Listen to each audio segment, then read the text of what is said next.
and remember his cross, the sacrifice that he made. 오늘 함께 읽은 누가복음 22장을 보시면 우리 주님도 죽기 전에 꼭 하고 싶으신 일이 있었다는 것을 발견하게 됩니다. 그것이 무엇입니까? 15절을 보세요. 15절을 보시면 내가 고난을 받기 전에 너희와 함께 유월절 먹기를 원하고 원하였노라.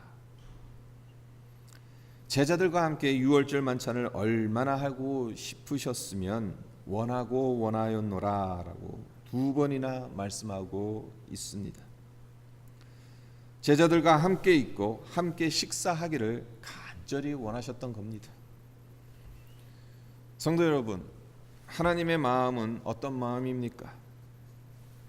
항상 우리와 함께 있기를, 우리와 교제하기를 원하는 것이 하나님의 마음입니다. 하나님은 우리와 함께 있고 싶으셔서, 그것이 간절한 소원이셔서 독생자 예수님을 이 땅에 보내셨습니다. 우리와 끊어진 관계를 회복하기 원하셔서 예수님을 십자가에 내어 주신 것입니다. 창세기부터 요한계시록까지 성경에 나오는 핵심적 내용이 무엇이겠습니까? 끝없이 도망가는 인간, 끝없이 배반하고 등을 돌리는 인간, 그런 인간을 포기하지 않으시고 끝없이 사랑하시는 하나님의 사랑이지 않겠습니까? 그리고 그 절정이 십자가이지 않겠습니까? 오늘 주님께서 직접 제정하신 성만찬을 받으면서 항상 우리와 함께 하시기를 원하시는 주님의 마음을 헤아리며 믿음으로 응답하는 우리 모두가 되기를 바랍니다. 오늘 말씀, 본문 말씀을 보게 되면 이 외에도 주님께서 유월절 만찬을 간절히 원했던 이유가 여러 가지 나옵니다.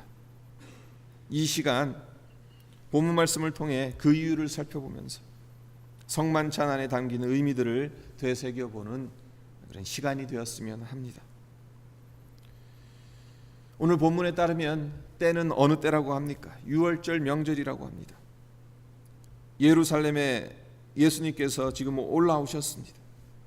근데 이제 며칠 후면 십자가에 달려 죽으셔야 하는 것, 그 죽음을 예감하시는 것. 예수님은 베드로와 요한에게 유월절 만찬을 준비하라고 지시하셨습니다. 제자들이 주님의 분부대로 만찬을 준비하죠. 그런데 여기서 우리가 기억해야 할 것이 하나 있습니다. 유월절 만찬은 명절날 온 가족이 모여서 거나하게 한 끼를 먹는 단순한 식사가 아니라는 것입니다. 유월절 만찬 히브리어로 세데르라고 부르는데 그 문자적인 뜻은 순서, 질서라는 뜻을 가지고 있습니다. 그러니까 유월절 만찬이 보통 해가 지기 시작해서 자정 무렵까지, 그러니까 거의 6시간 넘게 장시간 동안 복잡한 순서에 따라 진행되는 식사 자리입니다. 그냥 간단하게 식사 한 끼 하고 마는 게 아니에요. 상당히 세심하게 준비해야 하는, 그래서 준비하는 시간이 꽤 걸리는 식사라고 할 수 있습니다. 우선 유월절 식사를 위해서 하루 전날 집안에 있는 누룩을 다 찾아내 불에 태워버리거나 가루로 만들어 바람에 날려버려야 합니다. 그리고 유월절 양을 잡고 쓴 나물과 누룩을 넣지 않고 만든 무교병을 만듭니다.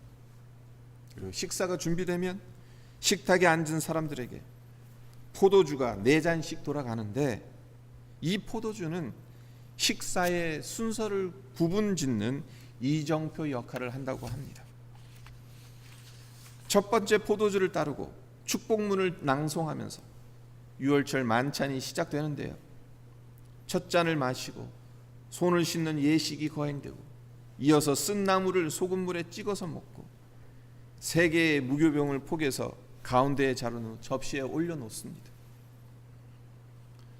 그리고 두 번째 잔을 채우게 되는데 두 번째 잔에 담겨진 그 주제가 뭐냐? 과거를 기억하는 겁니다. 그래서 만찬에 참석한 사람 가운데 나이가 가장 어린 자녀가 4가지 질문을 합니다. 왜 이 밤에는 무교병을 먹어야 합니까? 왜 이 밤에는 쓴 나물을 먹어야 합니까? 왜 이 밤에는 쓴 나물을 소금물에 2번 찍어서 먹어야 하나요? 왜 이 밤에는 비스듬히 누워서 식사를 해야 합니까? 이렇게 그 집안에서 가장 나이 어린 아이가 이 질문을 하면 아버지가 이 질문에 대답을 하면서 출애굽의 사건을 상세하게 설명해 줍니다. 그리고 이제 세 번째 잔을 따르게 되는데 여기에는 현재를 축복하는 의미가 담겨 있다고 합니다. 그리고 유월절 만찬의 메인 메뉴인 어린 양 고기를 먹기 위한 축복문이 낭송되고 이제 메인 디시를 먹게 되는 거죠. 그래서 오늘 20절에 보면 저녁 먹은 후에 잔도 같이 그와 같이 하여 이르시되 이 잔은 내 피로 세우는 새 언약이다라는 말씀이 나오죠. 그러니까 이렇게 생각하시면 되는 거예요. 지금 양고기 다 어린 양고기 먹고 나서 세 번째 잔 그것을 드시면서 이 말씀을 하셨다는 것입니다. 이제 마지막 네 번째 잔은 미래를 바라보며 따르는 잔이라고 합니다. 유월절 식사가 끝난 후 방문을 열어놓고 엘리야의 잔으로 불리는 네 번째 포도주 잔을 가득 채운다고 해요. 이처럼 복잡한 순서에 따라 진행되는 것이 유월절 만찬인데 예수님께서 유월절 만찬을 그토록 원하셨던 이유가 무엇인가 한번 생각해 볼 필요가 있습니다. 그것이 단순히 유대인이라면 마땅히 지켜야 할 규례이기 때문일까? 아니면 곧 당하게 될 육신의 고난을 위해서 배를 든든히 하시기 위해서일까? 아니죠. 마땅히 행해야 할 규례를 지키려는 것도 아니고 배를 채우기 위함도 아닙니다. 주님은 십자가의 고난을 앞두고 극도로 긴장된 그 순간 당신의 마음을 하나님의 약속으로 든든히 채우기를 원하셨던 겁니다. 어떤 근거로 이런 말씀을 드릴 수 있냐 하면요, 조금 전에 네 잔의 포도주가 유월절 만찬의 순서를 구분짓는 이정표 역할을 한다고 말씀드렸습니다. 이 포도주는 출애굽 당시 모세를 통해 이스라엘 백성들을 구출하시겠다는 하나님의 4가지 약속을 상징하기도 합니다. 출애굽기 6장 6절에서 7절에 이 말씀이 나오는데요, 이 약속이 나오는데 제가 읽어드리겠습니다. 그러므로 이스라엘 자손에게 말하기를 나는 여호와라. 내가 애굽 사람의 무거운 짐 밑에서 너희를 빼내며 그들의 노역에서 너희를 건지며 편팔과 여러 큰 심판들로서 너희를 속량하여 너희를 내 백성으로 삼고 나는 너희의 하나님이 되리니 나는 애굽 사람의 무거운 짐 밑에서 너희를 빼낸 너희의 하나님 여호와인 줄 너희가 알지라. 그래서 4가지 약속이 있습니다. 첫 번째 약속은 애굽 사람의 무거운 짐 밑에서 너희를 빼내고 그들의 노역에서 건진다는 거예요. 한마디로 자유를 주신다는 거죠. 그리고 두 번째 약속은 너희를 속량하신다는 겁니다. 그리고 세 번째는 내가 너를 내 백성으로 삼으리라는 약속이에요. 그리고 네 번째는 나는 너희의 하나님이 되리라는 약속인 거예요. 이것이 그러니까 유월절 만찬 때 4잔의 포도주, 그러니까 그 한 잔 한 잔 마실 때마다 그 약속을 되새겨 보는 거거든요. 그러니까 주님께서 유월절 만찬 안에 담긴 하나님의 이 약속을 붙들고 싶으셨던 겁니다. 십자가 앞에서 육신을 입은 상태이기 때문에 얼마나 고통스러워요. 얼마나 흔들리겠어요. 그런 자기 자신을 든든히 할 하나님 아버지의 약속, 그것이 바로 유월절 만찬을 우리 주님이 그토록 원하셨던 이유였다는 겁니다. 고난 앞에서 다른 사람을 위해 죽음을 당해야 하는 십자가 앞에서 하나님 아버지의 약속을 붙들고 그 약속으로 격려받기를 위해서, 그래서 스스로를 든든히 하기 위해 이 만찬을 원하셨다라는 거죠. 그러니까 예수님 개인적으로 이 유월절 만찬을 원하셨던 이유가 바로 이러한 이유였고요. 그리고 또 다른 이유가 있습니다. 그것은 제자들을 위한 거예요. 그리고 믿는 자들을 위한 겁니다. 주님께서 지셔야 할 십자가가 무엇을 의미하는지를 제자들에게 가르치시기를 원하셨기 때문이에요. 오늘 본문 말씀 앞에 나오는 7절 말씀을 보세요. 7절 말씀을 보면 유월절 양을 잡을 무교절이 이른지라 라는 말이 나옵니다. 누가가 굳이 이것을 기록하는 이유가 무엇이겠습니까? 유대인들이라면, 이스라엘 백성들이라면 이것을 당연히 알고 있어요. 유월절 양을 잡을 무교절 날이 이른지라. 이걸 모르는 사람이 없어요. 그럼에도 불구하고 이것을 굳이 기록하는 이유가 있습니다. 주님께서 유월절 어린 양으로 희생되어야 함을 암시하고 있는 겁니다. 성찬식을 행할 때마다 우리가 기억해야 하는 것이 있죠. 주님이 십자가에서 이루신 일이 무엇인지 그것을 기억하고 기념하는 겁니다.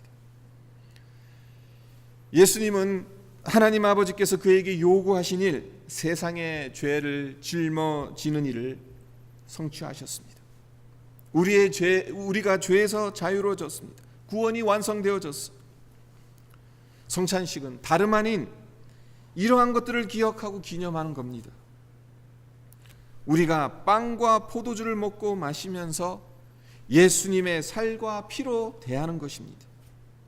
그리고 또한 동시에 주님을 따르라고 지고 가야 하는 나의 십자가는 무엇인가를 깨달아야 하는 시간이라는 겁니다. 골로새서 1장 24절에 사도 바울이 이렇게 말합니다. 내가 괴로움을 기뻐하고 그리스도의 남은 고난을 내 육체에 채우니라. 괴로움을 기뻐하고 그리스도의 남은 고난을 내 육체에 채우겠다. 사도 바울의 고백입니다. 믿음의 사람들은 어떤 사람들입니까? 어렵고 힘든 중에 무엇이 유익한가? 이것보다는 무엇이 올바른가를 질문하고 답을 구하는 사람들이지 않겠습니까? 쉬운 불순종이 아니라 힘들고 어려운 순종을 선택하는 자들이지 않겠습니까? 금전적인 이익이나 다른 사람들로부터 받을 칭찬, 존경을 포기하는 대신 예수님을 높여드리기로 결정하는 사람들이 믿음의 사람들이지 않겠습니까? 이것이 우리가 져야 할 십자가라는 겁니다. 성찬을 통해 우리가 져야 할 십자가, 주님 뒤를 따라가면서 짊어져야 하는 나의 십자가는 무엇인지를 깨닫는 시간이 되었으면 합니다. 예수님의 몸인 떡을 먹고 그의 피인 포도주를 마시면서 우리 자신에게 이렇게 말했으면 합니다. 주님, 비록 비용이 많이 들더라도, 희생이 뒤따른다 할지라도 옳은 것을 선택하겠습니다. 주님을 따르겠습니다. 주의 성찬을 받을 때마다 이러한 결단이 있기를 바랍니다. 주님께서 유월절 만찬을 원하셨던 또 다른 이유가 오늘 본문에 나옵니다. 바로 가룟 유다 때문이에요. 21절과 22절을 보십시오. 그러나 보라, 나를 파는 자의 손이 나와 함께 상위에 있도다. 인자는 이미 작정된 대로 가거니와 그를 파는 그 사람에게는 화가 있으리로다 하시니, 예수님은 지금 가룟 유다가 무슨 일을 계획하고 있는지를 알고 계십니다. 가룟 유다가 스승을 팔려고 하는 것을 알고 계세요. 어쩌면 유다 나름대로 변명하고 싶은 이유가 있었는지도 모릅니다. 그러나 성경은 이것이 악이라고 분명하게 말하고 있죠. 가룟 유다는 스승의 죽음뿐만 아니라 자신의 목숨을 스스로 끊는 악한 일을 도모합니다. 그런데 여기서 우리가 봐야 하는 것이 무엇이냐? 예수님께서 그런 유다의 이름을 한 번 더 불러주고 싶으셨다는 겁니다. 그와 눈길을 한 번 더 주고받기를 원하셨다는 겁니다. 그와 한 번 더 식사를 하시면서 같은 그릇에 손을 넣으시면서 그가 지금 하려고 하는 그 일로부터 돌이키기를 바라셨다는 것입니다. 그래서 이 만찬을 원하셨다는 겁니다. 성도 여러분, 이 말씀을 들으면서 어떤 생각이 드십니까? 나는 가룟 유다 같지 않다라는 생각을 하십니까? 아니면 내 안에 가룟 유다의 모습이 있다고 생각하십니까? 깊은 영성과 성경 신학적 지식을 바탕으로 한 풍부한 상상력과 통찰력으로 널리 알려진 기독교 저술가인 유진 피러슨 목사님에게 초상화가 하나 있다고 해요. 이 초상화는 목사로 사역을 준비하던 젊은 시절에 친구가 그려준 초상화인데요. 특이한 점은 이 친구가 교회를 다니지 않은 친구였대요. 피러슨 목사님의 친구가 초상화를 그리는 동안에 피러슨 목사님에게 그림을 한 번도 보여주지 않았고, 이제 피러슨 목사님이 그 초상화 그려야 되니까 앉아 있어야 되잖아요. 그러면 기회 날 때마다 이런 말을 했다고 합니다.